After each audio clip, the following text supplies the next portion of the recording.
Praise the lord. ప్రభువైన యేసుక్రీస్తు నామమున ఈ ఉదయకాల సమయంలో శుభములు తెలియజేస్తున్నాను. అందరూ బాగున్నారా?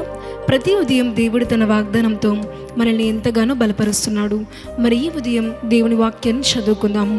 మొదటి దినవృత్తాంతములో 28వ అధ్యాయము 20వ వచనము.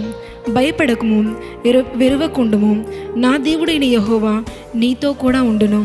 ఆమేన్. దేవుడి ఉదయకాల సమయంలో ఎంతో చక్కటి వాగ్దానాన్ని మనకు అందించి ఉన్నాడు. దేవుని వాక్యం మనకు సెలవిస్తున్న ప్రకారము ప్రతి స్థలంలోనూ ప్రతి పనులలోనూ దేవుడు మనతో కూడా ఉంటాడు కనుక మనం ఎంత మాత్రమూ భయపడకూడదు.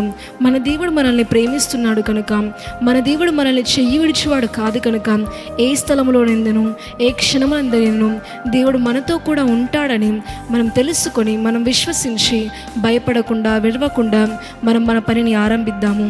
ఆమేన్. ప్రార్థన చేసుకుందాం.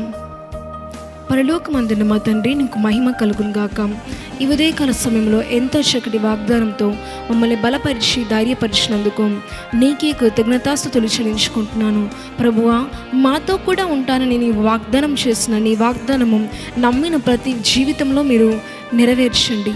నీకే మహిమ ఘనత ప్రభావం చెల్లించుకుంటూ ఈ వాగ్దానం ప్రతి ఒక్క బిడ్డ జీవితంలో మీరే నెరవేర్చమని ప్రభు యేసుక్రీస్తు నామంలో అడిగి బతిలాడి వేడుకుంటున్నాము తండ్రి. ఆమేన్.